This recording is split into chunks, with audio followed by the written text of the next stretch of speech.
903 Sports. I am your host, Cameron Brown. I am joined today by Trent Sansom, Hunter Shattuck, and Mason Codd. Super Bowl Sunday was yesterday, boys. It was a tremendous football game. Philadelphia winning 41-33, dethroning Tom Brady and the New England Patriots. Nick Foles was the man, Super Bowl MVP, 28 for 43, 3 touchdowns, 373 yards. Really hope that guy finds a place to play. Somebody pay that guy because he has definitely earned a job in the NFL to be a starting quarterback. And Doug Peterson, I think he outcoached Bill Belichick last night, guys. What do y'all think?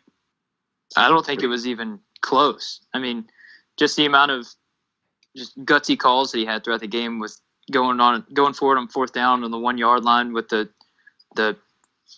trick play. I don't even know what you'd call that. The reverse pass to Nick Foles. Oh, that was such a good play. Yeah, that. And then the even gutsier call going for it on 4th and 1 on, I don't know, like the 45-yard line with 6 minutes to go in the game. That's a smart play. That was incredible. Because I was sitting there watching. I was like, I can't believe that they're about to go for this. Well, the thing is, if they don't get it, then the New England has a short field. They'd probably score. And at the worst case for the Eagles, they're down 8. So I see what he was doing. There's still a gutsy call, but I think it's better than putting the ball away and time I agree. Being up by 1. Mm-hmm. I agree. I think Peterson did the right thing. He was not afraid. I mean, he was not going to be conservative. He was playing to win that football game, and that's what you have to do as an underdog. Yeah. And he, in my opinion, he was the Super Bowl MVP last night because that was a heck of a job, and he's a really good football coach. And what he did with this team this year, despite all the injuries, losing Carson Wentz, your quarterback, losing the best left tackle. Yeah, best left tackle in the game. Darren Sproles got hurt. They had guys drop all season long. And they were an underdog in every single playoff game, and they won every one. And that was pretty cool. So, I think that guy's definitely one of the best coaches in the game. But how about Bill Belichick? No pressure at all on Tom Brady last night. No pressure on Nick Foles last night. Yeah. Well, so the Patriots defense, though, they have never had a pass rush until they met the Titans in the first round of the playoffs, or divisional round of the playoffs. I'm sorry, and they had the 29th ranked defense for a reason. They've never gotten any pass rush except for, like I said, against the Titans, and they got some against the Jags. But the Eagles' O-line played outstanding. That backup left tackle had a heck of a game. Yeah, they're in the contention with the Cowboys for one of the top offensive lines in the country now. Yeah. Because they did a heck of a job last night. Giving Nick Foles all the time to throw. They established a really good run game last night. They had 23 carries for 147. LeGarrette Blount was very efficient last night. So, the Eagles are a good football team, and heck of a win last night. It's a heck of a football game. Mm-hmm. And props to Doug Peterson. Going back to the point about Belichick not coaching a good game, how about the kickoff there at the very end when they tried the reverse pitch? I don't know. And they ended up getting tackled on the 9 yard line. Oh, yeah. Why would you do that? It almost really cost them, and they almost didn't complete the pitch. And then Philly would have had the ball back, and the game would have been over. Well, two plays I saw last night I thought were ridiculous. The first one was trying to throw a pass to Tom Brady. The guy has no athleticism. He looks like he's running in mud. Mimi could have caught that. Yeah, Mimi and Mason Codd are both faster than Tom Brady. There's no doubt about that. Right, baby. The real question is, which one's faster between Mimi and Mason? Mimi. I got my money on Mimi. And it's not even close. Let's get the Vegas odds on that one. I got Mimi by 2 car lengths in that race. So let's talk about Malcolm Butler not getting to play last night while we're talking about Bill Belichick and how he was kind of a big letdown last night. So Malcolm Butler started 98% of the snaps this season, and for whatever reason didn't get to play. There's all kinds of rumors going around about how he missed curfew or had a really bad practice all week, and I don't know. I think he did something small like he missed curfew or something like that, and Bill Belichick wanted to prove a point like, we can win this game without this guy. I think Bill Belichick's got a huge ego, and I think it was a massive mistake to bench Malcolm Butler. And their secondary got torched all night, and they paid the price for it. So, Trent, we were talking about this earlier, so what do you think about Malcolm Butler? I think if he would just missed curfew and that was it, I think he might have been benched for a quarter or two. But there's been reports out there, like the New York Post, that said, coming from Brandon Browner, which is his teammate, that cited him missing curfew, allegedly smoking weed, and then he had a meltdown on the coaches. So those three things combined, if you're melting down on Bill Belichick and the coaching staff after you miss curfew and, maybe have been smoking a little bit of pot, that's not going to go over well and you're not going to see the field.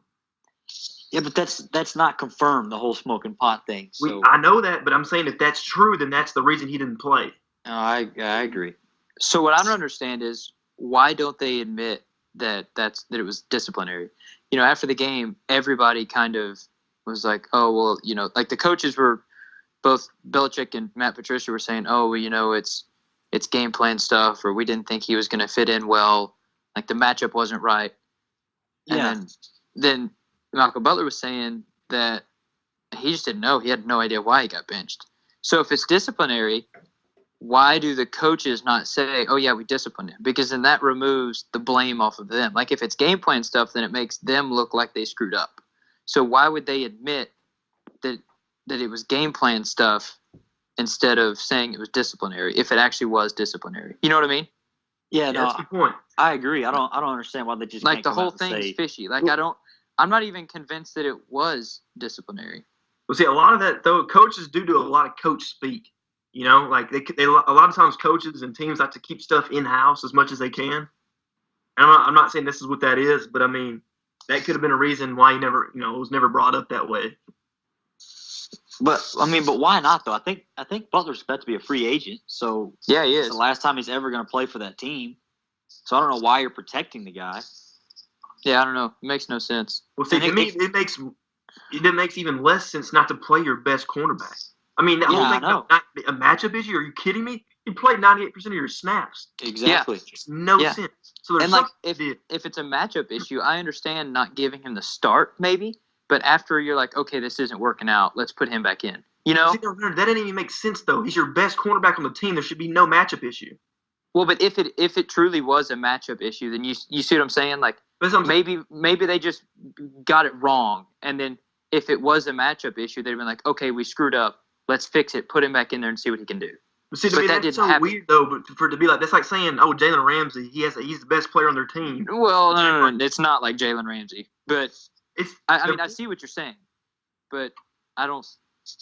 I'm just really confused by this whole situation. No, none of it makes sense. It's not a matchup issue. That's all a lie. You're not going to bench your best corner in the biggest game of the season for a matchup issue. Something happened. 98% of your snaps. I don't know if he missed curfew or he was out doing something he wasn't supposed to be. If it was something as small as missing curfew and he got benched, I think that's ridiculous. That's ridiculous. Yeah. Yeah, but if it's for something about maybe got arrested or smoking weed, I don't know, but then I can understand that. But Malcolm Butler came out and said the coaches just gave up on me.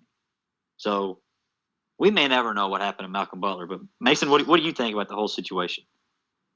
Like what Trent was saying is I like to think that, yeah, I mean the way it was reported that he missed curfew, but I personally don't buy that. I think that he, behind closed doors, like you just said, we probably might not even know what, all the details are about. But I think that he did something, and I think that Belichick just simply punished him for whatever he did. I don't know what it is, but I like to think that he did something to deserve that. I don't think that he would just bench his player just because. I mean, that just doesn't make any sense. So I think that he must have done something to deserve it. That's what I think. I mean, this is multiple reports right now that says he got caught. I mean, there's one from, like I said, Brandon Browner, and then like multiple reports talking about a family friend that this person trusts, said that Malcolm Butler got caught smoking. He missed curfew and got caught with weed when he came back late to the hotel. And then he subsequently had a meltdown on the coaches. There's like 12 sites right here that are saying that right now. Well, if that is true, then maybe he did deserve to get benched and miss the Super Bowl. But it's definitely one of the most bizarre situations I've ever seen in watching a big sporting event. But, I mean, it definitely hurt him. And if it was Malcolm Butler's fault, then he should be really embarrassed about that because his secondary definitely needed him last night because Nick Foles had a field day with them yesterday.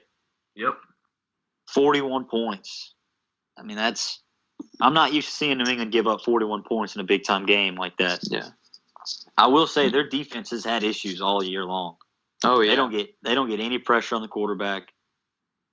So they've got some issues there. Well, going into the game, they were ranked, I think, 29th in the NFL as far as yards allowed, but then they were only fifth. I think they were fifth in the NFL in points allowed. So they were not really, like, even though they weren't giving up many points, they weren't doing a very good job of stopping people. And so maybe it just, like, I don't know, maybe it just caught up with them. I mean, yeah, I guess so. But I mean, that just shows how good Tom Brady is, though. 28 for 48, 3 touchdowns, and 505 yards. He lost Brandon Cooks last night. He was out with a concussion. Yeah. Mm-hmm. He didn't have Edelman all year, so that's his best 2 wide receivers. He's got Gronk, but he's throwing the ball to Danny Amendola and Chris Hogan. Those for 505 yards. His defense gives up 41 points, and they have a chance to win the game at the very end. I mean, that just tells me that guy's absolutely incredible. I mean, even though they lost the game, he's still just, I mean, unbelievable. I mean, the guy's just incredible, the best ever. So that brings to the question: is Tom Brady the GOAT? I don't think there's any doubt. I don't think there's any. Like, who would be second? Like, who's in the conversation if it's not Tom Brady? Are we talking about people of this generation? Of all time? Of all time?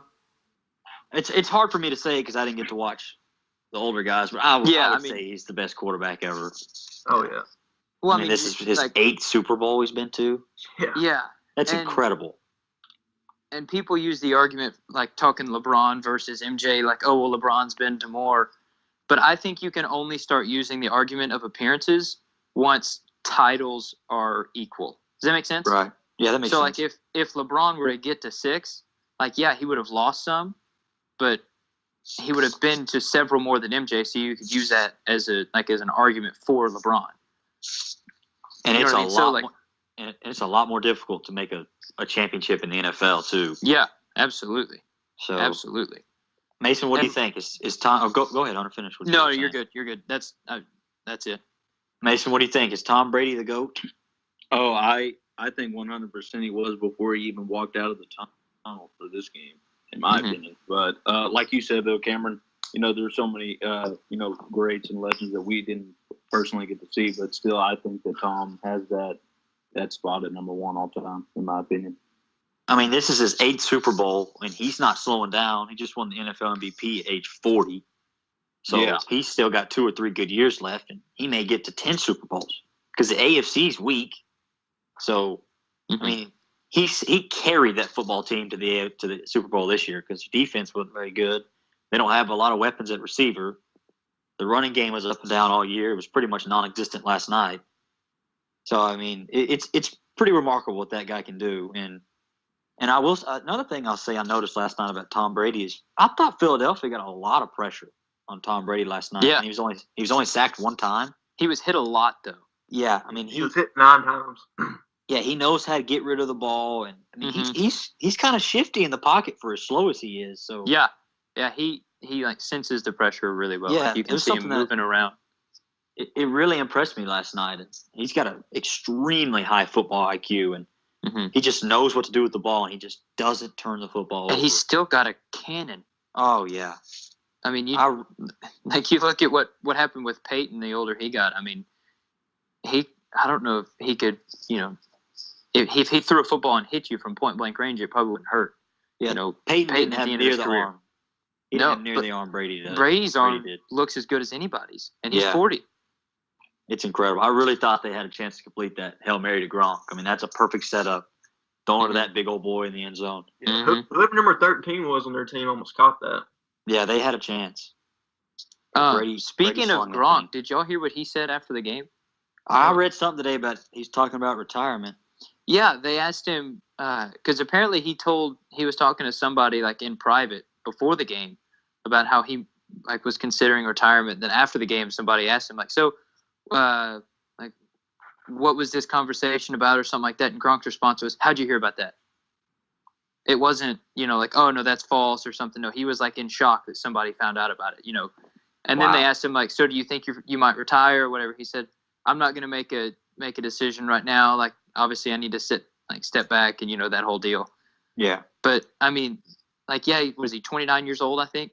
Something like that. Which is really young, but at the same time, I mean, he's had a ton of surgeries. I think he's had 3 back surgeries. Yeah, and he's had a lot of concussions, too. Yeah. Like, I mean, for his long-term health, it may be best for him to retire. It might just be like the Calvin Johnson situation. He was just kind of tired of being banged up all the time and wanted to do something else. I remember when Tiki Barber retired at like the age of 30. I mean, he was in his prime and just retired. Yeah. I mean, I could definitely see it. I mean, a guy that he's had like, 2 concussions this season alone? Yeah.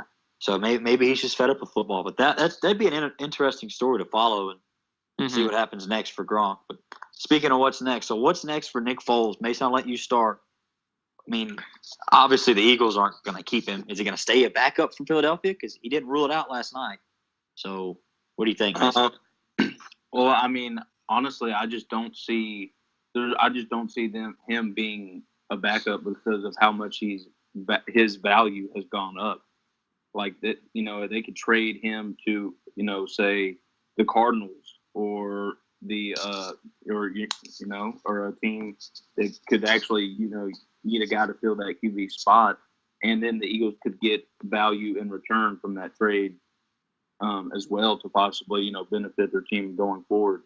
So I honestly don't see Nick Foles being a quarterback behind Carson Wentz. I think that, like he said at the beginning of this podcast, that, pay that man. I think that he deserves to run a team, and I think he could do good. So absolutely. No, I agree. That's a team I forgot about, Mason. I totally forgot Arizona needs a quarterback. I've been thinking about Denver and the Giants and the Jets and the Browns. I totally forgot about Arizona. Yeah, and that could be a really good place for Nick Foles to Arizona. Yeah, I could definitely see that happen. I mean, when's the last time, guys, that we saw a Super Bowl MVP have his job in jeopardy the next season? Like, we don't know what's going to happen to him. It's never happened. That's unbelievable to me. I heard today that a Super Bowl MVP has never been traded, ever. Wow. Before the following season, I mean. Yeah. Now, I think they said that a Super Bowl MVP has left in free agency 3 times, but it's never been traded. That's incredible. And Nick Foles is not a free agent, right? No. He has 1 year left on his contract, but he's cheap too. It's only, I think it's like $7.6 million. So, man, I wouldn't be shocked if the Eagles tried to keep him. I really wouldn't, because I could see that. But I mean, you think about Carson Wentz. Yeah, I mean, Carson Wentz tore his ACL in November. I mean, that's usually a year to come back, right? Exactly. Yeah. I mean, at least keep Nick Foles around until Wentz. Like, if you're set on trading Foles, then I think you should keep him around until Wentz is at least healthy, and you at least see, like, okay, he's going to be fine. You know what I mean? Right. You could have a Terry Bridgewater type injury. Terry Bridgewater came back late in the season, and given Case Keenum was playing so good, it's the reason we probably didn't play. But I mean, there's no reason for Carson Wentz to rush back. Right. Now that's 9 months, and then I think Nick Foles actually stays for a year. I lean toward him staying for another year, I think, and then they could trade him.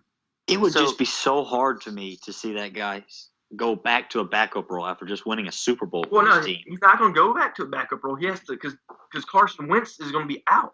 No, Carson Wentz says his target date is supposed to be the first week of the season. So if he doesn't, he'll miss maybe 1 or 2 games. No, that's it. That's his target date. That's not the doctor's target date. Well, I mean, you know what I mean. He'll be back first couple weeks of the season. Well, I got a hypothetical for you. I got a really good hypothetical. Go ahead. Okay, so let's say Carson Wentz doesn't come back until week 4. All right? Okay. Let's say he's coming back week 4. And then Nick Foles goes out in the first 3 weeks and just tears it up. I mean, just looks like he has the last 2 games. Do you throw Wentz back in? No.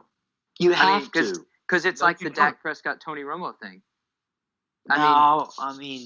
Carson Wentz is clearly the best quarterback, but if Nick Foles is firing on all cylinders, why pull him? Exactly. But the thing with the Romo thing is Romo was old. Carson Wentz was the MVP of the NFL this season. Yeah, but Romo never also tore his ACL. That's hard to come back from. I'm telling you. No, I mean you're right, but you don't bail on Carson Wentz, man. That's you your don't bail on franchise. him. I agree with you. I'm just thinking. I mean, that's just No, a Hunter, that's thought. a very good point. Because if Carson Wentz, like you said, if Nick Foles gets to play the first 3 or 4 games, which I think he'll play more, because like I said, Ace, I think Carson Wentz may be back by, sometime mid-season. Nah, he'll be back for week 4. All right. Hey. Well, I'm just saying, I mean- if Nick Foles is balling out those first 4 weeks, what's the harm in letting Carson Wentz kind of be like? I heard for instance, Andrew Luck could have came back this season, given that would have done his team no good. Plus, Mhm. why not rest Andrew Luck to make sure he's completely healthy for next season? You do the same thing with Carson Wentz. Yeah, but the Colts weren't a contender, so there's literally no point to bring back Andrew Luck. No, exactly. So, but Brian, what I'm saying is the Eagles are, and if Nick Foles is balling, there's no reason to pull him. Okay. Let me ask all three of you this, just a one-word answer. Who would you rather have? I mean, who would it be easier to win with? Is it Foles or Wentz? Wentz. It's easy. Yeah. So it's not a discussion then. No, it is a discussion because it's the injury makes it all difficult. It makes it difficult to answer in the respect that And you he's got to coming think back about from injury. and You want to make and sure if Foles has the entire offseason, the entire training camp, entire preseason to develop chemistry with all the receivers, and they're firing on all cylinders the first however many games, and you bring Wentz in, that totally throws like a wrench in everything. Even though Wentz is a better quarterback, that may kind of disrupt the timing and the chemistry of the team. You know what I mean? It's kind of completely healthy. like throwing Isaiah Thomas in with the Cavs completely screwed him, even though Isaiah Thomas is a really good basketball player. Well, I mean, Carson Wentz has also been there for 2 years, though. Yeah. I mean, like I agree with you. I'm just kind of playing devil's advocate. No, I got Hey. you. I got you. Go ahead. What's Mitch. up, Hey, Craig? this is what hey, let me flash back in time. All right, guys. Let's go back to where Jay Cutler went down for the Chicago Bears, and the man Josh McCown led them all the way, played great football, then played the Green Bay Packers in the first round of the playoffs, decided to change to play Jay Cutler, ended up losing that game, and it was a total whack thing like y'all were just talking about how, if you let Nick Foles come in and he just shreds the first 4 games and then you throw Wentz in, and especially after he's developed this chemistry, like Hunter, you were saying, with everybody going, Wentz is like the main guy, but to play devil advocate, man, just like Josh, I personally think Josh got screwed and he should have played that game for the Bears and they would have won that game. I remember that, good. Yeah, Yeah. he got screwed. Josh should have won that game. I agree with you, Cut. I think the Bears should have went with McCown, but Carson Wentz is no Jay Cutler. Carson Wentz is going to be one of the best QBs in the league I in know. the next couple of years. I yeah, agree. I'm not, I think we all agree with that. Yeah, he was the MVP of the league this year. I- So, But what we're saying is, my argument is this. Yes, I would take Wentz over Foles, but if Foles Yes. is falling out and Wentz comes back from injury, I would say until Foles shows me a reason not to play him, give Carson Wentz that much more time to strengthen his leg and get back to 100% healthy. Mm-hmm. I don't see a problem with it. that's a fair point. I Okay. agree with Hanson. So when Foles plays for 3 games, then what do you do with him? I keep I mean- playing him until he gives me a reason not to play him. Yeah. Then you trade him. Then you But try and trade him. what's a reason not to play him? What if he leads the team to another Super Bowl? Then what? Then you Then you have if he leads the team to another Super Bowl, Then you you have have the a big world- problem. have the world's best problem. I'm winning Yes. too many Super Bowls with too many good quarterbacks. It's Crap. like the Alabama problem with 2 If- great if- quarterbacks. Mhm. that happens, that leads me to believe that Wentz is a good quarterback and Foles is a good quarterback, but they just have excellent receivers, a great tight end, and a great offensive line and a good defense. And a good coach. Which means that A very the good team's coach. play is elevating the quarterback's play. Yeah. So I have a question for you. I think this is an even better hypothetical. So if they were to trade Foles, like let's say somebody approaches him in the offseason and wants to trade. Obviously, we've talked about how that's not best for Philly, but like there is a situation that they would trade. You know what I mean? Like there's a price that would make them say, okay, I can't pass that up. We have to trade him. You know? That's true. That's true. So what is that price? And so what my hypothetical is, if Nick Foles were thrown into the draft this year, where would he be taken? In the NFL draft? In the NFL draft. I mean, that's hard to answer because we don't know how those guys would go. So I would take Foles for anybody. Okay, so to that point, would Cleveland trade the number 1 pick for Nick Foles? Because you know Philly would take it. They'd be a fool not to. Yeah, Philly would take it. I mean, the upside is greater with the number 1 pick for sure. Yeah. Right? Yeah, but you know have the exactly safe bet what you're with Nick getting with Nick Foles. Foles. Yeah. Wait, hold on. Yeah, just think about this though. That's tough. Nick, not to take anything away from Nick Foles, he underdog in every game, won three playoff games, including the Super Bowl. Was the MVP of the Super Bowl. But when he doesn't have it, like I think he's benefiting from Doug Peterson being such a great offensive coach.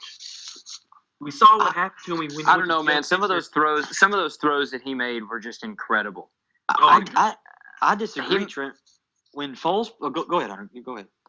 He made some incredible throws. Like, not even just, it's not like he was just throwing a bunch of like dinks and dunks out there. I mean, he was throwing the ball downfield on the money. Oh, He looked good. He looked really, really good. Guys, I completely agree. What I'm saying is when he had Chip Kelly, he balled out, made a Pro Bowl. When he had Doug Peterson, balled out, won the Super Bowl. When he had Jeff Fisher, a defensive-minded coach, nothing. Horrible. Yeah, Jeff Fisher's not just a defensive-minded coach. Jeff Fisher's like cancer when it comes to quarterbacks. Let me say this. Jeff Fisher is the worst coach in the history of the NFL. He has the most losses of any coach ever.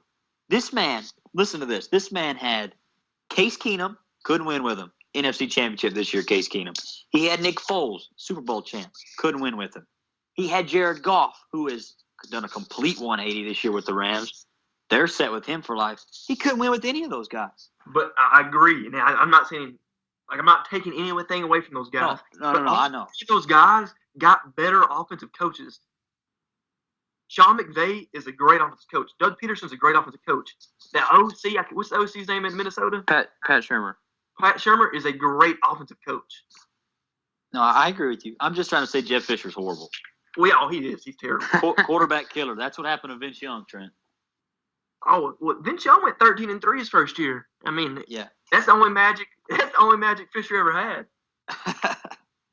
But no, Nick Foles. It's going to be very, very interesting to see how that pans out. And maybe Foles just wants to stick around for a year. I mean, the only way he could get out is if he demands a trade, but that's not. I don't see that happening. No. So it's just kind of obviously in Philadelphia's hands and what they want to do. It's gonna be fun to watch. It really is. So, hold on. If you're Cleveland, do you trade the number 1 overall pick for Nick Foles? Well, I wouldn't. No. Is Hugh Jackson? Is he a defensive-minded coach? Or I'm pretty sure he is, right? He's a defensive guy. See, if I'm a defensive guy as a head coach, I don't. That's so hard to me. I mean, now if I was an offensive-minded coach, I'd go out and get him. Trade away the number 1 pick. But that's what I'm thinking. I just don't know if Hugh Jackson can do enough. Like I get it, like Nick Foles slings that ball around, but it's also because Doug Peterson unleashed him. He let him be a gunslinger. You know what, Hunter? I changed my mind. I'm trading the number 1 pick. I'm not sold on Darnold or Rosen. I'm not. Unless you want to get like Saquon Barkley with that number 1 pick, if that's who you're going for. But see, I think the best thing that Cleveland could do for like surefire success is to not draft a quarterback and sign Kirk Cousins. But then you have to convince Kirk Cousins to come play in Cleveland, which is really hard to do. Yeah, I agree. But that's what I'm saying. I'm not sold on Darnold or Rosen, and I think Nick Foles is the real deal. So I agree.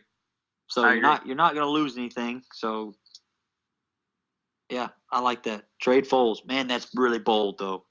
Mm-hmm. But Philly would be stupid stupid not to do that. They'd be crazy not to. So if Philly takes the number 1 pick, do they trade that number 1 pick to get proven assets, or do they try going after a Saquon Barkley? Or they have 2 really good running backs. Yeah, Well, I no, know I say you flip that trade right back and get something else. Get like a big time Mhm. receiver or playmaker Mhm. or a good Mhm. corner or something like Gosh. that. Just That'd be so fun to watch. that I would can't be. wait for this offseason. I'd say if I they mean- get the number one pick, they should go out and get a linebacker. As far as Well- like trade it away for a big time linebacker who's already in the league. One more thing about the NFL. This offseason has a ton of quarterback talent. Yeah. You got Sam Bradford, Teddy Bridgewater, Nick Foles. I don't know if Case Keenum's a free agent or not, but all the talk about Eli Manning, what's going to happen with him. So there's a lot of guys, Kirk Cousins. A lot of guys we don't know what's going to happen to him. Is Jay Cutler going to come back? So and there's a lot of quarterbacks that can start places, and there's no telling if the draft's going to go towards more like the Darnold Rosen guys, or who's going to start their franchise with him, what teams are going to roll the dice with Foles or somebody like that. So the QB carousel is really crazy this offseason. Mhm. It's going to be interesting love to it. see where everybody ends up. But, Mhm. well, let's move on from the football talk. Mason, give Whoa me a now. cut. Whoa now. Whoa. What? Whoa. You forgot to talk about how your New England Reftriots theory is debunked. It's disproven. That's not true at all. That is very true. That's not those- true at all. The 2 completions for touchdowns that were reviewed could have very easily gone either way. Very easily. Whoa. Okay, first point. The Reftriots theory still stands tall. The NFL Bull. got their top team in the Super Bowl. Who cares if they win after that? They got their moneymaker in the Super Bowl. They're making their money. All I'm saying is, I'm not advocating that the NFL is rigged. I'm just saying they lean towards big time teams. all I'm saying is, if the Patriots truly got every call, like you say they do, then both of those calls would have been overturned, especially the first one. Not true. That's not what my point was. I just The said. first one, honestly, doesn't- I think was an incompletion. The more I watch it, the more I think that's an incomplete pass. Which one? The one with Zach Ertz at the end of the game? No, that the was a running catch. back. That was a catch. I'm surprised they called it a catch. I thought just they would because of reverse what they it. have in the past. Yeah. I'm glad they did call it a catch, Man, but I'll I'm tell you surprised they what. didn't. When they were reviewing that, I thought they were going to overturn it. I couldn't wait to come on this show and talk about the Yeah, Patriots. that would have been horrible, man. Wait a would've minute. been I thought really you bad. just said that it didn't matter in the Super Bowl. Well, yeah, you got me there. Boom. So, anyway, the first one was an incomplete pass that they called a touchdown. Nah, he was So- cutting that ball though. That's a catch. But the ball moved, man. What, Like, it Boone's moved. play? Nah, that was a catch Hunter. too. I can picture it. In my I head don't now. think so, man. I I know. really don't. To me, though, as a receiver, that's such a catch. I mean, the ball moved. Okay. I get your point. I get it. But we're not talking about as a receiver. We're talking about the way that the NFL calls these things. Yeah, the NFL. And that is the most dropped pass I've ever seen called a catch in the NFL. If that makes But sense. he didn't drop the ball though. Well, but by the time he had regained possession or whatever you want to call it, his I don't left foot think was out of he really bounds. lost See, it I completely. think he had possession. I think the ball just wiggled. I mean, But That's that's what I'm not saying. possession according to the rules. I know the rule. They need to redo a the couple. I rule agree. is garbage. No, It needs to I change. agree. I'm not advocating the rule. I'm just saying that according to the rule, I can't believe they didn't overturn that. Man, I just don't think he lost possession of the ball. I think if the ball wiggles a little bit, I don't think it's losing possession of it. Yeah, To me, that's losing what happens possession when of you the put ball- away. When you Yeah. when you catch it and you go into one hand, It's it going to moves a move. little bit. Yeah. Losing know. possession To of the me- ball. It the looked ball like rolling on it the looked ground. like it moved more than just simply tucking it away. I don't know, man. I agree with Hunter. Thank you, I- Cud. Yeah, Really? I was watching that play. The ball, he This had never it, but happened. then Cameron and Hunter. I know. That's then weird. It moved, Hunter, and then by the time he had regained it, his left toes Yes. were touching the white. It I'm was telling not you. a catch. I'm telling Yeah, you. no, that I was a was- catch. No, I- it wasn't, Cameron. Go watch the replay. I To can see Cameron's it in my point- head right now. Well, you ain't seen it clearly. Hey, to Cameron's point about the refs leaning towards the Patriots, they only had one offensive penalty called on them in 3 games. in There playoffs. weren't a whole lot of penalties last night No, in the no, game. No, No, there they're weren't. I like But- that a lot. It But was a I very didn't see smooth very game. I didn't see very many missed calls though. Like all the Yeah, I calls didn't that we were debating about and like in our texts and stuff could have gone either way. They weren't clear. Yeah, they weren't clear. Yeah. Like we could see both sides of it. You know what I mean? I And thought so- the officials did a great job last I night. did He too. did do I did great. too. I And I'm don't have glad. any problem I'm with that. glad that the Zach Ertz play was called a catch because that was Oh. a catch. That was definitely a catch. If that was a catch, then Dez caught it. If that was That's a all catch, I'm- then I don't know why the Jesse James catch wasn't a catch. Because- Zach Ertz caught it on the 5-yard line. Jesse James didn't do that. So It's both a catch. Dez is a catch. I Calvin agree. Johnson's a This catch. is the reasoning, though. Like Hunter said, Ertz caught it, took 3 steps, and then stretched out. Yeah, Jesse he had James, clearly established himself. Jesse James, I completely agree, Brown. That's a catch and a half too. Oh But yeah, he no doubt. stepped and then turned. But I But will say, they're- I watched the They're Dez not Bryant the catch. they're not the exact same thing. I watched the Dez Bryant catch last night. Guess how many steps he took before he made a football play? 3. 3. 20. 3. I couldn't believe it. Now Dez Bryant and Ertz are more similar than Jesse James and Ertz. I They took agree. the same amount of steps and they made the same move. And I they agree. caught the ball at the end. So It's just very sad. The NFL is the most prestigious football league, and they can't figure out what a catch is. It's in the ridiculous. fans, it's embarrassing. Yeah, it's embarrassing. But all right, guys, we have to move on now. We Yeah, have to. sorry about that. I had to No, get it's my all point right. out. No, that's fair. That's fair. Okay, so Cud, give me your Cud's lost soul of the week, real quick. The lost soul of the week, and this is I couldn't believe it. Actually, me and Trent were talking, and producer Pete were talking about this before we started the podcast. And the lost soul of the week is that Philadelphia Eagles fan eating horse crap off of the street last night. Ew! I do not care if you literally just took over the world. That's not how you celebrate being champions. No. That's disgusting. Yeah, Long. I've never been so Awesome. pumped. I'm like, you know what I'm gonna do? I'm gonna go eat some horse crap. That guy You know was what I mean? probably Like that never comes into my mind. that guy was probably slightly inebriated. Yeah, I'm gonna go out on a limb and say that That's was. the only solution to that problem. Oh, Hey, Cud. yeah. Tell them about the one you were telling me before I told you that one. Oh, well, I saw this article on Twitter that there was a supposed story that this guy had broken into the Philadelphia Zoo and stole a ostrich and was riding an ostrich down the street until it hit a live wire and electrocuted it. No. Yeah. But then I researched more and it was totally fake. The zoo actually tweeted out like that. We don't even actually have ostriches here. That's not anymore. And not- apparently. Yeah, not That would have anymore. been the funniest story ever. Ever. Gosh. Oh, Yeah. If Dallas Cowboys ever win a Super Bowl, you need to go hop on an ostrich. Yeah, that's right. Hey, I'll do it. I'll do Yeah. it. We'll And one head to more the crazy- zoo. One more crazy thing last night. Did y'all see what Kevin Hart did last night? Yes. He I snuck didn't on, see it. like he wasn't supposed to be on the field at all. And he ended up getting on the NFL Network set and dropped an F-bomb on live TV last night. He might have been It's- more inebriated too. He said it on air. He was very drunk. Yeah. So y'all got after the podcast, y'all got to go watch that. It's hilarious. But all right, so let's talk about some NBA. We've talked about it. This is the third week in a row we've talked about this franchise, but we got to talk about the Cavs again. Saturday night primetime game, they get beat 120-86 to the Houston Rockets. That was the most embarrassing performance I've ever seen from Cleveland and LeBron. I mean, they just don't play with any effort. They're just old. They look slow. They look very tired. And they got their butts handed to them on Saturday, and it was really bad. LeBron said after the game, he said, "We don't belong on national TV." So it's a dumpster fire in Cleveland, and there's rumors going around about them getting DeAndre Jordan. So Mason, let me ask you this: if the Cavs acquire DeAndre Jordan, do they have any chance? I think that would be a major move for the Cavs, and I saw that article today that they had offered the Los Angeles Clippers J.R. Smith, Tristan Thompson, and the first round pick for DeAndre.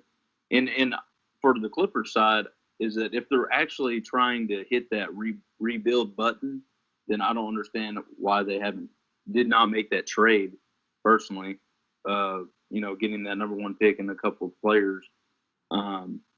But then for Cleveland, I think that it would help them big time because, DeAndre, he's not that really much of an offensive threat as far as like post moves, really. It's more, rebounds, rim protector, alley oops, dunks and things like that.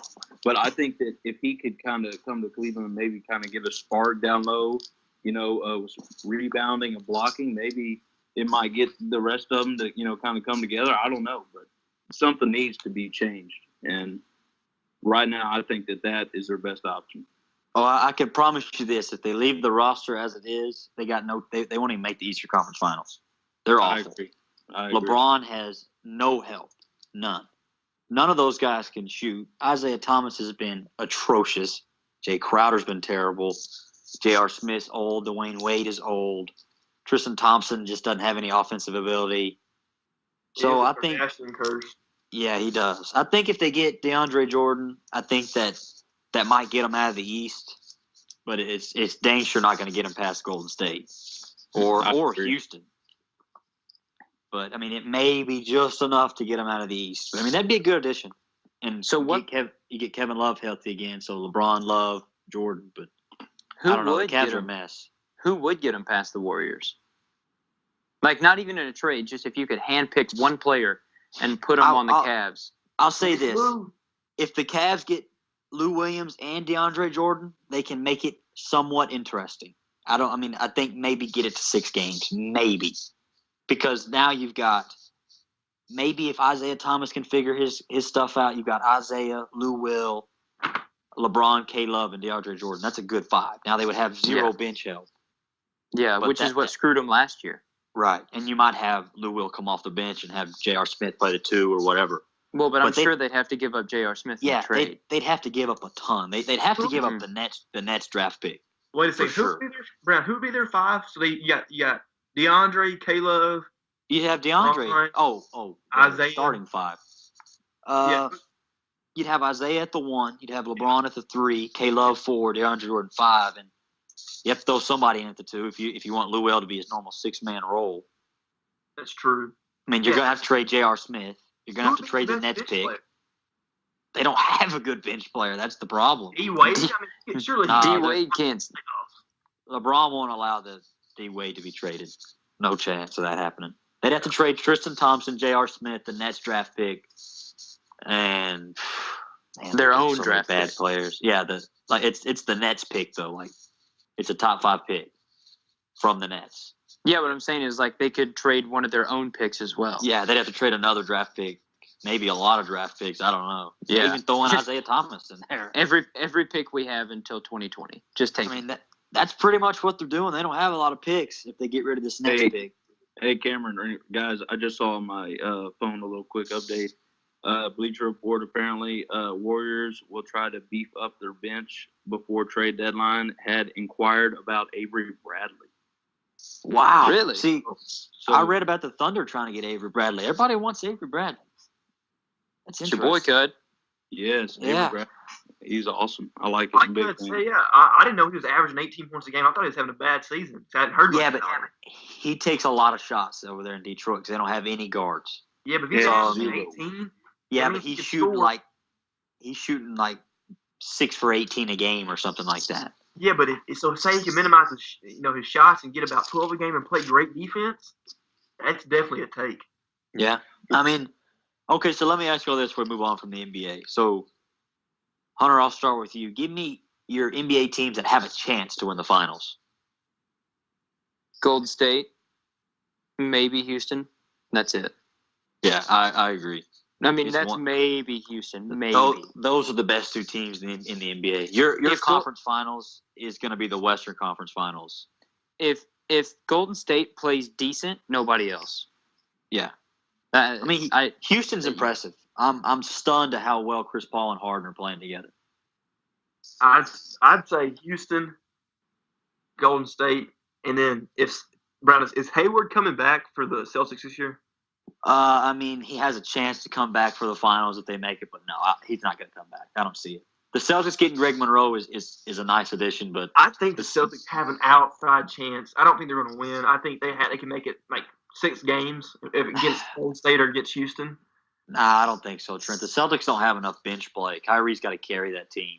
The only chance the Celtics have is if they get Tyreek Evans or Lou Williams, like they've been in talks to get. Well, if OKC gets Avery Bradley, I think they can make things interesting in the West. I'm not saying Nah, I disagree. The Thunder are a mess, man. I don't know, man. I don't know. I don't know about a mess. They're. I mean, the last 5 games they lost to the Lakers at home on Sunday. That's really bad. Yeah, but everybody has a bad loss every. I know, but they've lost 5 in a row, I think, or 4 in a row. So, Hey guys, I mean- guess what? what? What? Guess who plays basketball tomorrow? Who's that Oklahoma good? City plays in Golden State. Do they really? War tomorrow. Yes, My- Westbrook and KD. My thing with the Thunder is if Russell Westbrook, Paul George, and Melo aren't playing great, they got no chance. And I think Melo is old, and Paul George is a little overrated in my opinion. Steven But the Adams, flip- though. The flip side of that is, if they get hot, they can beat just about anybody. You know, They have beaten some good teams this year. The Thunder have, they have a lot of scoring But- ability. but so they it- have no bench. No, they're going to have to get hot for an extended period of time. But I think they have a better chance. I mean, do you think they have a better chance than Cleveland To win the finals to win the finals? with their current roster, Yeah, with I both will- teams' current rosters. I They're would a better actually, team than Cleveland. I would say they're I a agree. better team than Cleveland, but they don't have a chance because they would have to go through the That's true. Warriors That's true. and the Rockets to get there. That's true. And the Yeah. Cavs only have to beat Toronto and Boston. Hmm. And LeBron, if he just turns into a freak and carries the team to the finals, and they'll get swept in the finals. But Which is very possible. They very, won't very win a possible. game. They won't win No, a game they- against either Golden State or Houston. LeBron would have to average 50 a game. Unless he can just somehow bring out the best in everybody in the finals. Yeah. I'm telling you guys this: the Cavs will make a trade. They will get DeAndre or Lou Will or somebody. They need to. There's no way they let this happen, because they're terrible. All those guys are old. Derrick Rose is lost it. D Wade he's just kind of there. Isaiah's been bad, so I mean, they're gonna make a trade. I can definitely see it happen. But you got anything else on the NBA, guys? Before we move on. All right. So this is my favorite Power 5 that we've done. Power 5 favorite sporting events. So Hunter, I'll let you start this thing. All right. So we're going to go number 5, the Super Bowl. And I don't know. I like the Super Bowl. I don't go crazy for the Super Bowl, but it's fun to watch. I like the NFL. Number 4, the World Series. And I love the World Series, but it also brings back horrible memories for me. So, yeah. David Freese is my least favorite human being. Hate that man.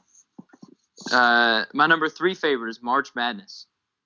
I don't know. I think it's just so cool how nobody cares about college basketball right now. And then as soon as conference tournaments are over, everybody loves it. You know what I mean? It's awesome. My gosh, everybody loves it. And so, and number 2, I'm going the Ryder Cup. It's probably the most. I don't know if I look forward to that. I probably look forward to the Ryder Cup more than any other sporting event, just because it's every other year, and I get more amped up for the Ryder Cup. But obviously, Right. my favorite sporting event's the Masters, and that's just Right.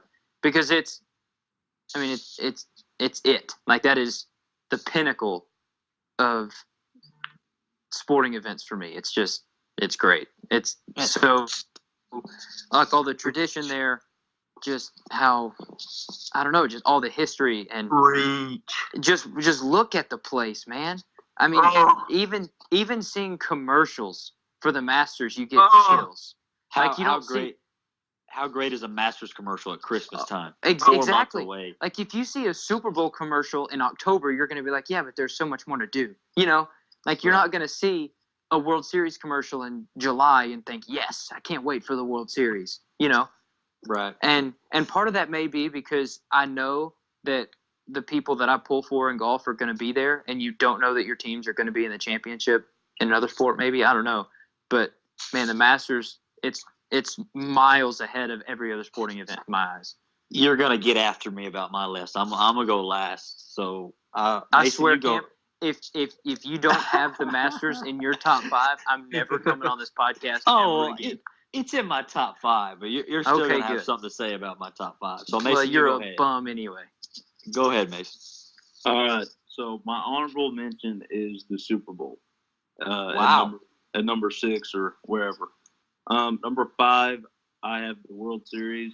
I don't really keep up that much like with the regular season. I just think it's so long, and literally a team could lose 30 games in a row and still like win the World Series. So, but yeah. So yeah, it kind of brings me bad memories, like Hunter was saying. But go Rags, baby. I like that plug there, Mason. And then number 4, I have the NBA Finals. I just love the basketball, and I really just love how watching regular season basketball, and then all of a sudden it's playoff basketball. It just seems like everybody just flips a switch, and like I don't know, I just love the NBA Finals. Number 3, I have the World Cup, and yes, when the United States in the World Cup, it's awesome. I'm not that big a soccer fan, but World Cup's a pretty cool event. Number 2, the Masters. Yeah, like Hunter was saying, like, I mean, Hunter and y'all three are a lot bigger into golf than I am, but the Masters, I mean, it's just what an incredible place. And just like y'all were talking about how you see a commercial before the Masters, like way before, and you're just like, oh man, and you don't really get that reaction if it was something else. And then number 1, I have the Olympics. Yes. God. Really? There is nothing better to me than when somebody, and I don't even care what event it is, but if somebody from the United States wins gold, that's all that matters. So you didn't even have March Madness in your top 6. Hey guys, both of you left off the college football playoff too. Yeah. I know. Yes. It didn't do it for me. Trent, I know you've got it on yours. Yes, Brown. Yes. Hey, I want to say this one thing about the World Series that I forgot to mention. My favorite thing about the World Series is when it's like there's a kind of a northern team and all the fans are just out there bundled up because it's late, it's October, and the stadiums are packed and everybody's like waving the towels. Like that's my favorite thing about the World Series, like all the passionate fans. Hey, Hunter, who was your honorable mention? Did you give one? I didn't give one. I would do the college football playoff. I was deciding between the Super Bowl and the college football playoff. Gotcha. So, Trent, go ahead and give me your 5. Power 5, All right. favorite sporting events. Okay. So, my list is probably going to get some flack for it. Oh, gosh. My honorable mention is the Texas High School State Championships. I figured. First off, me being an avid college football fan, which leads me to my number 5 here in a second. For me, there's college football than everything else. Well, good Lord, what's your number 5 going to be? The Texas football spring game? No, that was number 6. No, Yeah, no. Hunter, that's number 1. no. Listen, guys. So when you're watching Texas high school football playoffs, a lot of those guys, not a lot of them, but a good handful of those guys are going to play D1 schools. And so with me being big into recruiting and stuff, that's interesting for me. And I love watching, playing Texas high school football myself, never getting there, not even getting close. That was a dream growing up, always to get, playing the state championships. I love watching those. But my number 5 is National Signing Day. Because, like I said, gross. Well, hey, I'm just saying, being an avid college football fan and Texas Longhorns being my favorite team by a mile, followed by the Spurs. I get so excited when you have these great classes come in because it makes you excited in the months that don't have college football. It makes you excited for the season to come. So it gets me amped up for college football. And that's my number 5. Number 4 is NBA Finals. My number 3 is March Madness. And then my number 2 is college football playoffs. And number 1 is the Masters. And my number 1 and 2 are so far above the ones that I mentioned. I almost put college football playoffs before the Masters, but like Hunter said, there's nothing else. Like when you see a commercial a couple months before and it gives you the goosebumps, that's all you need to know. I completely disagreed with your signing day, number 5, and then after you put the Masters number 1, all is forgiven. You're okay. Thank you, Hunter. You're good. You're the man. All right. Here's my Power 5, and 2 and 3 are very close, and Hunter, you're gonna kill me for this, but God bless. Here we go. So number 6, honorable mention, is the World Cup. I'm pissed the U.S. is not in the World Cup this year. That's a disgrace. That's a different topic. Number 5, the Super Bowl.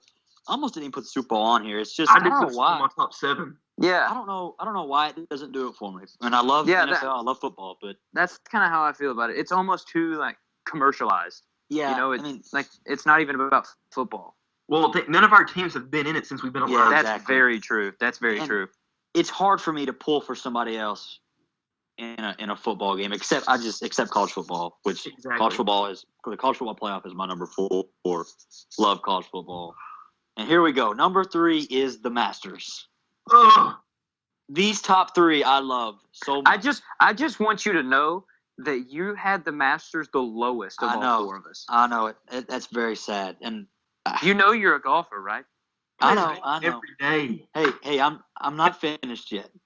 The Masters, seeing a Masters commercial in December is the coolest thing ever. See, And I love the Masters. I expected. I know your top 3, and I knew what they were going to be, but I didn't think. Well, no, I probably would have put the Masters 3. Yeah, But- and I know what your number 2 is going to be, and I know what your number 1 is going to be. Yep. All right, so number 2 is March Madness. Oh no, that took me off guard. I thought it was going to be number 1. March Mhm, Madness me too. is one of the coolest sporting events ever. I'm a loser. I keep up with the small schools to watch at March Madness, so I like to watch them. It's cool to watch like an up-and-coming player show out in March Madness. It's cool to see the upsets. There's games all day long. I can work my remote between 3 and 4 games on. It's Well, we know you're not doing that. yeah. The best- I love to The work best the part remote. about Cam is he'll come up with his own brackets. Oh yes. You know, like you'll get your bracket before they come out with theirs. So not only will you pick a bracket like everybody else does, but you'll make your own bracket. Yes, I will do a bracketology, and it will be on the podcast very soon. I'm going to be like Oh, Joel gosh. Nardi. Hey, tip of the cap to you, Brandon. That's awesome. I think that's kind of nerdy, but I love it. Hey, the last two years, I'm 67 for 68 in the That's bracket. awesome. So Good I'm for on you. that. And number Get above 1, 500. what'd you say, Trent? I said get above 500. No, I'm just- But all right, so no, I said 67 for 68 for teams in the tournament. Oh, What do you mean? Yeah, I got. No, he's only missed one. You were 67 out of whatever 100 and Like 67 and 68. yeah, no, yeah. I only missed one, son. I got it. I got it down to a T. nice. There you But go. all right. So number 1 is the Ryder Cup. It's every 2 years. It's the fact that it's every 2 years makes it number 1. It's just something to look forward to. The atmosphere is incredible. I want to go to Ryder Cup so bad. The USA, when we won the Ryder Cup in 2016, it was unbelievable, and just the fans are loud. It's really cool. It's like the Waste Management Open for a whole event almost. I can't wait. So I mean, it's this year. When is it? September? Yeah, it's like the week after the Tour Championship. So yeah, like so- late September. That is my favorite sporting event. I hate looking at the Masters number 3 because that's a disgrace as a golfer. But Ryder Cup, March Madness, and the Masters are just I'll let it slide because it's not that you dislike the Masters at all. You just love the Yeah. other 2. So I'll Yeah. give you that. I like those 3 a lot. But all right, so Trent, go ahead. When you come to think of it, I would even, and I've only watched the highlights of the Ryder Cup. And I really want to watch it this year, and I will. I've never actually sat down and watched one. I've just Oh like my just watched gosh. the highlights. So Trent, you I'm have to. going It'll ahead change your with- life. The Super Bowl is like number 9 for me. That's how like uninterested. I mean, they're great games, but going into it, I'm so uninterested because it's teams that I don't care about. I don't like. Like for instance, I love the NBA Finals, even though the Spurs hasn't been in it in a while, because I hate the Warriors so much. It makes it fun for me to root for the other team. Right? That's fair. That's with, fair. With the Super Bowl, it's not like that. It's just like, I don't like the Eagles. I don't like the Patriots. I don't like the Falcons. Don't like the Patriots. Don't care for the Denver Broncos. But it's cool seeing Peyton Manning win one. But it's that kind of thing with me in the Super Bowl. Yeah, that's kind of how I am. It's hard to root for a team that you just don't like. You like your team so much that I don't know. It's just hard to root for somebody else, and I don't know why it's different for me in college football because I don't know. It's just weird and different. I don't know how to explain it. Different, man. It's a whole other Yeah. animal. It is. But all right, Trent. So give me some Trent's recruiting. We got signing day on Wednesday, so give us some good recruiting insight. All right, I'll just keep it short. I'll just talk about the Texas teams. Hunter, I don't know much about anything that Baylor's. I don't know about the moves Baylor's making, but A&M, they just signed they just got the number 3 safety in the state of Texas committed to them today with Leon O'Neal. He's a big hitter. He's a good player. I think he could come out and maybe take somebody's spot day one. And then Texas, they committed. They have 2 guys committed to him the last 2 days. Joshua Morris, number 45 prospect in the nation. He's a receiver. And then Kristen Jones, who's this guy that's only been playing for football for 2 years. He's an offensive lineman, and you'll never guess what sport he played before he started playing football. Baseball. No, soccer. What? So Wow. This guy, yeah. So this guy has amazing feet. He's going to be an outstanding tackle, left tackle or right tackle project for my Texas Longhorns. Get him in the weight room. He probably won't play for the first 2 or 3 years because, like I said, he has high upside, but he's going to be a project. And if he can, Yancey McKnight, the Texas strength coach, can get in the weight room, put on some weight on his frame. He's 6'5", 280. So with feet like that, if he can put on some weight and become, a physical specimen, he can do some damage. Yeah, for sure. And other than that, everything else, there's there's a handful of guys that haven't signed yet that are like some top prospects in the country. So National Signing Day 2 is not going to be as interesting as National Signing Day 1, but it's still going to be a lot of fun. So is anybody going to jump Georgia at the number 1 spot? Do you think someone has a chance? No, Georgia has 5 5-stars, and they're in the running for 2 more, and they're probably going to get them. So they're probably going to sign 7 5-stars because it's going to be the best recruiting class in history. Good gosh. Kirby Smart. Goodness gracious. no That one's guy's gonna doing touch big them. things. It's Georgia, Ohio State by a mile. It's going to be after Wednesday. It'll be Georgia by a mile, then Ohio State by a mile, then Texas, and then Texas and through Alabama, which is at the number 9 spot, is pretty even. So the number 3 to the number 9 spot, anybody can make a move there. Right. Well, it'll be interesting to see where some of our teams end up in the recruiting. I'm curious to see where Tennessee finishes up. Dude, I'll say this right now, bro. I think Tennessee will finish in the top 15, which that's going to be really impressive. That'd be good with a new coach. I'd be satisfied with that. A lot of those recruits are starting to – they saw what Jeremy Pruitt did this week. He got rid of the Smoky Grays, and that's giving the recruits a lot to think about. Nah, rest in peace to the Smoky Grays. I'm going to miss those gorgeous First uniforms ever. No, those are great. But all right, so we'll wrap things up with Hunter giving us some golf takes from this week after the Waste Management Open. Yeah, I mean, I don't know if anybody saw much of the tournament this weekend, but that place is a madhouse. Oh, it's awesome. That's one of my favorite tournaments to watch. Probably the coolest moment from this weekend for me was when Phil was kind of out of it when he got to 16 on Sunday, but he made about 35 footer on 16, the real loud par 3, and maybe even 40 feet. Yeah, the place went nuts. Phil playing at Arizona State, which is right there near Scottsdale, and man, I mean, they love him there, and he was making a late push, and it was awesome. But Gary Woodland ended up winning the tournament in another playoff. That's 4 weeks in a row now over Ches Reavie, who made one of the worst bogeys I've ever seen in my life in the playoff. I mean, he was sitting in the middle of the fairway, and Woodland was up against the lip of a fairway bunker, and I'm thinking, well, Reavie's got it in the bag. And then he, misses the green with a wedge, has an easy up and down. I mean, when you get it up and down in your sleep, and then kind of flubs it to like 12 feet and then misses the putt. And Woodland just hits a mediocre bunker shot and 2 putts, makes par, then accidentally wins a golf tournament. You know what I mean? Yeah. It was kind of the first playoff of the last 4 weeks that has been disappointing. Like, It was just kind of like, eh. Whereas, last 3 or 4 weeks, the golf has been incredible. But this coming week, going to Pebble Beach for the AT&T Pro-Am, you got to think the favorite going into the week's Dustin Johnson. He always plays well at Pebble Beach. And it's actually going to be a lot of fun to watch. I mean, anytime Pebble's on TV, it's gorgeous and it gets viewers and everything. But more importantly, the week after that, Big Cat's back. He's at Riviera, and we all want to watch Tiger. So I'm counting down the days to that. That is going to be fun to watch. One thing I'll say about the Waste Management is those guys were filling the stands at 4 a.m. Yep, lining up to get in. Awesome. That is unbelievable to watch Saturday? golf for the next 12 hours. Saturday, they had 216,000 people in attendance. Not just the one hole, but like on the property, they had 216,000 people. Think That about is that. Unreal for a golf tournament. That's twice of the people that will fit in a Kyle Field here in College Station. wow. Think about that. 2 Mm. Kyle Fields on a golf course.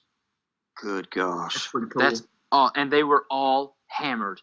Oh, yeah. Those guys I are drinking mean, beer from 4 did you- a.m. in the morning. Did y'all see the streaker? Yeah, I did. Yes. Oh my gosh, that was awesome. Those guys are unreal. It's a cool atmosphere. It's a really cool golf tournament. Mhm. But Yeah. well, I'm gonna throw in a quick plug here, guys. I got to sit courtside at the Thunder game this weekend, and that was one of the coolest things I've ever done in my entire life. Being that close, those guys are so big. Those NBA players, man. Holy cow! I mean, I'm standing 5 feet from them at sometimes, and That's good so gosh, cool. they're How big was giants. and- Steven Adams? Oh man, he's How Damn it. an ugly? animal. How ugly was Steven Adams? Oh, Is he he's as a ugly strange- in person? He's a strange looking fella, but man, I could not mess with him. him and Anthony Davis are big old boys, and that was really cool to watch. And one final plug: my Tennessee Vols, 17-5, or 15 in the country in college basketball. Go Vols! Oh, sure. This is the year you decide Yeah. to pull for him. That's This fitting. this You is the year. bandwagon Tennessee no, fan. No, I called at the beginning of the season. I'm converting to Tennessee basketball. I've been telling Brown he needed to make that move 3 years ago. Yeah, I agree. I did it. I started it. But So, Shout out Are you? to Barnes, do you still- ex-Longhorn. Yeah, Rick hey. Barnes is Good coach. very good coach. He's doing big things over there. Wish we still had him. Well, all right, boys. That's all we got today. We'll see you next time. 903 Sports, baby.